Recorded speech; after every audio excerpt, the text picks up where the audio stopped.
and gentlemen, it's time to meet the fighters for our upcoming contest. Making his way to the blue corner, as a ref, Teddy Eustace. You do your job correctly, and everyone gets mad at you. You do your job incorrectly, and everyone gets mad at you. So, thankless job. Coming to the ring, Teddy Eustace out of Evolution Muay Thai.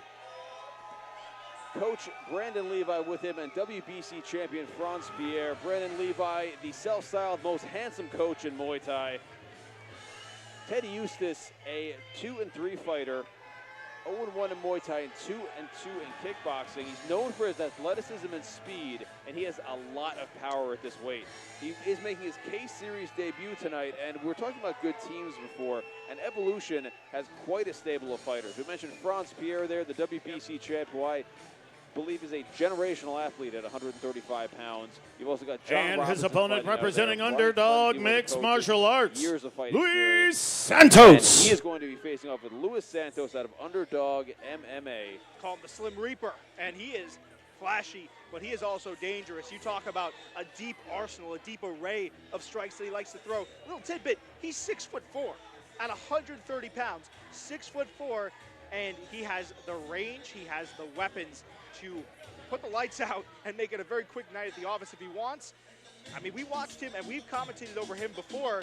He's always on to put on a great fight, and not only that, man, but he is hard to hit. Very, very surgical, very technical, and just an absolute sniper from outside kickboxing range.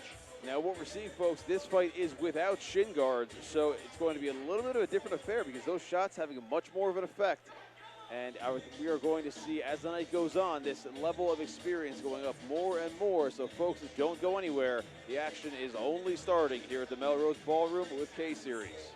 To continue it, we will go straight to our main man in the ring, Mike Falvo. And now, fight fans, our upcoming contest, scheduled for 3 2-minute rounds in our 130-pound division.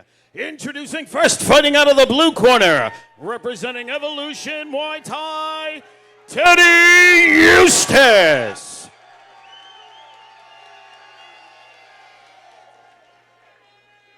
And his opponent across the ring, fighting out of the red corner, representing Underdog Mixed Martial Arts, Luis Santos. The man in charge of the action at the sound of the bell, Mr. Marcel Varela. And to your point about Teddy Eustace, Teddy mentioned to me that he wants to push himself, or he wanted to push himself this camp to prove that he is better than his record. He has his chance to do so tonight under the bright lights at Melrose. Let's see if he can get it done. Of course, 3 2-minute rounds to determine this one. Santos out of the red corner and Eustace out of the blue.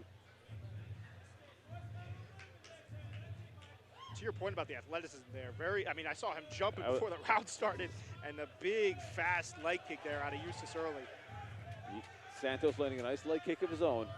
Liam Tarrant and Jacob Cooperman join you here at the Melrose Ballroom. Nice exchange of kicks there. And Santos fighting very tall. I mean, it sounds like a pun, but you know, physically, all right, he's also tall, but he also is just almost like Davis a little bit there, where he's, you know, head up high, very, very high in his stance, not really bent over too much. But he's just walking Eustace down, trying to find his shot. Nice Fight leg has kick. been mostly downstairs so far, an exchange of kicks as they go. I didn't expect anything less. Both these guys really technical. Nice push kick there from Santos. Nice kick goes unanswered. Eustace lands. And the crowd voicing their approval. Oh, nice shot kick there for Santos. Yep. 2 for 1. I noticed Santos also doing a really good job of circling away from the power hand of Eustace, right? Trying to find different angles. Oh, a little off balance there. And I have to say, I mean, I talked to Santos over the course of the week about this fight. This is the most locked in I think I've seen him, the most quiet. I mean, he's a very nice guy, usually very jovial. This time around, just a little bit more quiet, a little bit more reserved. You get the sense that he is keyed in for this one. And you can see it in his eyes now. He hasn't taken his eyes off of Eustace at all. And he's just been staring. Very even fight thus far. Both guys having their moments. Santos gives a nod, or excuse me, a shake of the head as if to say, nope. Didn't catch me clean there. You can see the explosiveness of Eustace, too. He kind of steps in. It's a little tough to tell. Is he throwing a shot? Is he not? Is he faking? Explosiveness and feints, very, very hard to read, especially at this level. Yeah, especially there is a severe penalty for missing one of these or misreading a fake because. Yes. Absolutely, especially, again, I feel like we're mentioning the athleticism of Teddy Eustace a lot, especially against a guy like Teddy Eustace, right, where you read it wrong and all of a sudden you got a fist flying in your face at however many miles per hour. So first round, very, very, to your point, very close. Close, both guys having their moments. I might edge it out to Eustace. I felt like he was slightly more, he landed just that bit more. But Santos definitely keeping Eustace honest, not letting him get away with too much and landing shots of his own. So we're going to see here in the second round, both fighters now with a chance to see what the other guys have. They've gone back to their corners, gotten some advice, and now we're going to see, can they utilize that? Yeah, and it's important to mention, last time we saw Luis Santos out here at K-Series, the big reason he was the loser of that contest, and I don't mean that in a derivative way, but you know, it was because, right, he was finding the more technical shots, but he wasn't pushing a pace, right? And especially at this level when it's rewarded, I feel like you want to be just a little bit more active, but there are dangers that lie in trying to get inside on Teddy Eustace. So Santos doing a really good job staying behind the jab right now. That big front kick up the middle there. Both fighters being a bit cautious here, throwing their shots, but careful not to leave anything too open. Eustace with a nice right kick, left kick. And it seems like Santos is happy to try and counter the low kicks of Eustace with his boxing upstairs. He's looking primarily for that 1-2. He's having a little bit of trouble timing that, though, because of the aforementioned, like you mentioned, the fakes and the feints. And if you look at the inside left leg of Santos and the outside of that left leg, you can see the redness start now. Yep. From those shots from Eustace. He's going to chip away at his mobility big time. He's moving that leg out of the way, switching stances there. And this might not be, I mean, the fans, they love to see action, but if you're a purist fan of kickboxing and martial arts, this is the fight you want to watch all day, right? This has all of the aspects of a great technical war. Definitely Eustace employing that Dutch style. He has that target on the leg. He's not letting up from it.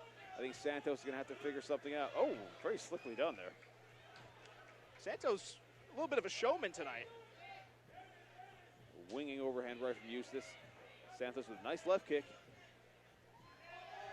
But those leg kicks just keep on landing at a high clip for Eustace. Those might be the difference if we do go to the judges' scorecards. I'm seeing a bit of change in the movement from Santos as well. He doesn't seem to be moving as well. Yeah. I think that lead leg is really having an effect here. Absolutely. And it looks like he almost has, not only is there welting, nice head kick up the stairs, but not only is there welting, but I don't know if I'm just seeing this, it looks like there is a little bit of some physical, I'm not sure what they're called, but it's when a welt forms, not only the redness, but I mean, like a hematoma, like a hematoma. That's what it's called. Yeah, starting to see a hematoma open up on the leg of Santos there, that lead leg. We're going to see. I mean, Eustace has. Fight fans, make some noise! This is our third and final round. An answer to this problem. I think if Santos does, it's going to be with one big shot. He's going to catch Eustace when he's asleep, and that's easier said than done because Eustace is a certified professional. Inside, outside of the ring or the cage, you know, he's not going to make it easy, right? You're not going to catch him with his hands down as he's leaving the pocket. You're not going to catch him errantly circling towards a power hand, right? Santos has his work cut out for him this last round to try to find the kill shot that he wants to finish this one off. Let's see, we've got 2 minutes to go as referee Marcel Varela calls a beginning to this third and final round, the 130-pound division. Eustace out of the blue corner, Santos out of the red. And one thing I love that Eustace has done is he's kind of just stayed right inside that long kickboxing range, right? Because a lot of tall guys like Santos, they like to give themselves the range, but if you think about it realistically, if you get inside on them into close boxing range where Eustace is operating right now, it's going to make it harder, a lot harder for Santos to get his kicks off, and we're seeing that right now. Oh, another slip there. Santos had a couple of nice overhand rights in those exchanges. Eustace seems to be throwing so much into these shots, he's pulling himself off balance a bit. See a number of slips there. Oh, Santos going for the spin, not quite making it. Santos seemingly covering up. I don't know if he thought a shot was coming in, but there is something to be said, the virtue of always staying protected, even when you're slipping. Yeah, smart move on Santos' part. 1 minute remaining in the round. Eustace has just been, to your point, Liam, just so good at misdirecting and redirecting Santos a lot of times. I think he's kind of overloading the information center in Santos' head, because Santos is looking for that big shot, but Eustace is just applying steady pressure like a stream of water. Nice slick move there from Santos. Again, Eustace getting off balance, not in trouble though. And it's very tough when you've been battered in a leg like that repeatedly. Every time when you're trying to mount a game plan or get some strategy together, it's very difficult because when you get hit there, that pain is the only thing that shoots through to your head. I mean, it's a very effective technique to just keep hammering it at that same spot. Yeah, and if it's there, I mean, you know, Santos has done a good job blocking some of these, but for the most part, he hasn't been lifting that leg up to check. So Eustace, going back to that well quite frequently, lands a big cross over the top. Eustace just trying to close the show here. Punches and kicks coming in. Santos shelling up, and that's the fight. Nice block, nice shelling of defense there from Santos. That will be the fight. Santos showing a tremendous amount of grit in there. But Teddy Eustace really applying that game plan, putting that pressure on. A big, big amount of congratulations is due to both those men for such a tremendous effort. I think, you know what, and again, as you said, huge congratulations to both guys. I do think Luis, he would really, really fare well in a Muay Thai environment. I think his fight style is a little bit more kind of slowed down. He likes to take his time, keep a good pace, throw front kicks up the middle. I think he has competed in Muay Thai a few times, but, you know, for the K-Series kickboxing model, it is aggression first and foremost. Yeah, see, the difference in rule set really does make a huge difference. In Muay Thai, you've got the clinch, and most of my experience was in Muay Thai, but I did a few kickboxing bouts. That slight rule change, not having the clinch, it changes so much the pace of things, what's effective. Obviously, there's no elbows in kickboxing either, which makes a huge difference. But, yeah, you know, I'd like to see Santos in a Muay Thai I think he would do very, very well. And I'm a huge, I mean, I'm about as big of a Santos fan as you can get. I love watching both these guys compete. Here we go. We have the official decision in hand. We will go to Mike Falvo for the results. One of the best to ever do it.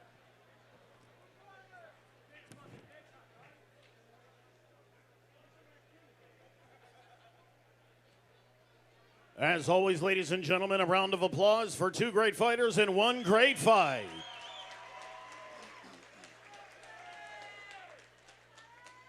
After 3 hard-fought rounds of kickboxing action, we go to the official scorecard. The judges have scored this fight 4-1 in favor of your winner by way of split decision out of the blue corner, Teddy Eustace. Again, another split decision. Again, another 4-1. A split decision, surprising to me. Interesting. Yeah. And again, it's no disrespect to any of the athletes, but I would have thought that would have been a UD, and also 4-1 again. I don't think that's a Mike thing.